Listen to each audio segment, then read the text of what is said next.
Rapid gentle permanent homeopathy में एक बार फिर से आपका बहुत बहुत स्वागत है। मैं doctor Usha Katare, homeopathic physician and dietitian. आज हम बात करने वाले हैं इन्फ्लुएंज़ा के बारे में। इन्फ्लुएंज़ा क्या होता है, क्या क्या इसके सिम्टम्स होते हैं, क्या इसका मैनेजमेंट होता है और क्या क्या होम्योपैथिक दवाइयाँ हम इसके लिए प्रिस्क्राइब कर सकते हैं। तो इन्फ्लुएंज़ा एक वायरल डिसीज़ होती है। ये इन्फ्लुएंज़ा वायरस या मैक्सो वायरस के अटैक से होता है। ये जनरली व्यक्ति को ठंडे मौसम में ज़्यादा अफेक्ट करता है और ये पर्सन टू पर्सन कांटेक्ट में आने से भी फैलता है। ये ड्रॉपलेट इन्फेक्शन होता है। मान लीजिए किसी व्यक्ति को इन्फ्लुएंज़ा है, उसके सारे सिम्टम डेवलप है और आप एक हेल्दी पर्सन उसके पास खड़े हो, उसके छींकने से या उसके खांसने से जो ड्रॉपलेट्स बाहर गिरेंगी उनमें वो वायरस प्रेजेंट होगा और वो आपको अटैक कर सकता है। इसीलिए अगर किसी व्यक्ति को इन्फ्लुएंज़ा या उसके सिम्टम दिखाई दें तो उससे थोड़ी सी दूरी बनाकर रखना चाहिए। उसके कांटेक्ट में हमें आने से थोड़ा सा अपने आप को बचाना चाहिए। तो ये है इन्फ्लुएंज़ा डिसीज़।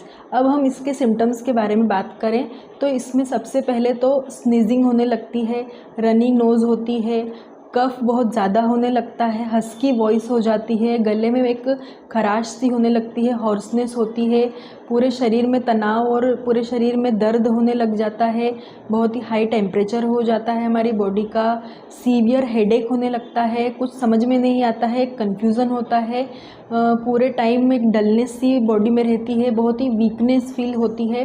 तो ये सारे सिम्टम इन्फ्लुएंज़ा में हमें देखने को मिलते हैं। इसका जनरल मैनेजमेंट अगर हम देखें तो एक प्रॉपर रेस्ट हमें बहुत ज़रूरी होता है इन्फ्लुएंज़ा वायरस के अटैक से लड़ने के लिए। तो हमें एक प्रॉपर रेस्ट लेना चाहिए, फीवर को सबसाइड करने की कोशिश करना चाहिए। अगर हम इसकी होम्योपैथिक दवाइयों की बात करें तो बहुत ही अच्छी अच्छी मेडिसिन इन्फ्लुएंज़ा की प्रेजेंट है होम्योपैथी में। जैसे सबसे पहली दवाई है एकोनाइट। एकोनाइट मेडिसिन तब बहुत अच्छे से काम करती है जब ये इन्फ्लुएंज़ा वायरस का अटैक होने पर एकदम से सिम्टम्स सामने आते हों।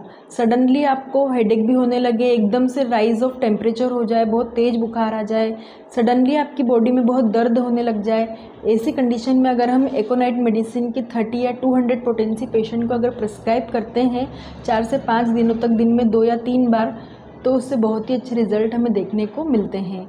एक मेडिसिन है इन्फ्लुएंजिनम। इन्फ्लुएंजिनम मेडिसिन को हम एज अ प्रिवेंटिव मेडिसिन भी पेशेंट को दे सकते हैं। एज अ प्रिवेंटिव मतलब जैसे मान लीजिए आपके आसपास कुछ लोगों को इन्फ्लुएंज़ा के सिम्टम देखने को मिलते हैं, तो अगर आपको ऐसा लगता है कि ये हमें भी हो सकता है तो पहले से ही एक सावधानी के तौर पर हम इन्फ्लुएंजिनम मेडिसिन के कुछ डोजेज़ ले सकते हैं, जिससे कि हमें एक इम्यूनिटी प्रोवाइड होती है, जिससे कि हमें इन्फ्लुएंज़ा नहीं अटैक कर सकता है, या अगर वो अटैक करता भी है तो उसके सिम्टम्स इतने ज़्यादा विरुलेंट नहीं होंगे, वो बहुत ईजीली रिकवर हो जाएगा, उसका आपकी बॉडी के ऊपर ज़्यादा असर नहीं पड़ेगा। तो इस तरीके से हम इन्फ्लुएंजिनम मेडिसिन को प्रिवेंटिव मेडिसिन के तौर पर भी पेशेंट को या एक हेल्दी पर्सन को दे सकते हैं।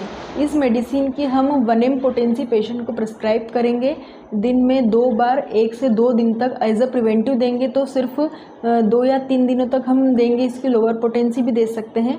और अगर हम एक डिसीज्ड पर्सन को देते हैं तो ये डिपेंड करता है कि उसे डिसीज़ किस लेवल की हुई है, उसकी सीवियरिटी कैसी है। एक मेडिसिन है फॉस्फोरस मेडिसिन।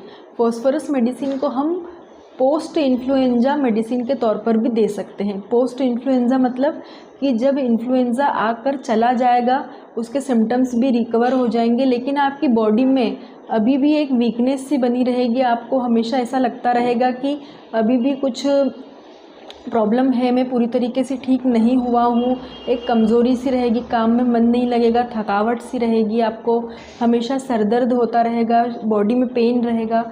तो हम ऐसी कंडीशन में पेशेंट को फॉस्फोरस मेडिसिन की 30 या 200 पोटेंसी अगर प्रिस्क्राइब करते हैं तो ये मेडिसिन बहुत ही अच्छे तरीके से काम करती है। कितने दिनों तक देना है ये डिपेंड करता है कि पेशेंट की ससेप्टिबिलिटी कैसी है, उसकी डिसीज़ कैसी है। एक मेडिसिन है रस्टॉक्स मेडिसिन। रस्टॉक्स मेडिसिन हम उस पेशेंट को देते हैं जिसमें इन्फ्लुएंजा ठंडे मौसम में अटैक करता है या ठंडी हवाएं चल रही हो या ठंडी हवाओं के कांटेक्ट में वो एकदम से आया हो, उसके बाद उसे ये सारे सिम्टम अगर डेवलप हो रहे हों, तो हम ऐसे पेशेंट्स को रेस्टोक्स मेडिसिन की 30 या 200 पोटेंसी प्रिस्क्राइब करेंगे दिन में 3 बार 4 से 5 दिनों तक। तो हमें इस मेडिसिन से रिकवर करने में बहुत ही जल्दी फ़ायदा मिलेगा और ये डिसीज़ भी हम क्योर कर सकते हैं। तो इस तरीके से आज हमने 4 से 5 मेडिसिन देखी है इन्फ्लुएंज़ा की। आई होप कि आपको ये हमारा वीडियो बहुत ही पसंद आया होगा। अगर आपको इस तरीके के सिम्टम दिखाई देते हैं तो आप भी प्रिवेंटिव मेडिसिन या पोस्ट इन्फ्लुएंज़ा मेडिसिन का यूज़ कर सकते हैं। डिपेंड करता है कि आपको सिम्टम किस तरीके के हैं, बीमारी कब हुई है। आई होप कि आप हमारे चैनल को सब्सक्राइब करेंगे, लाइक करेंगे और शेयर करेंगे बहुत लोगों को।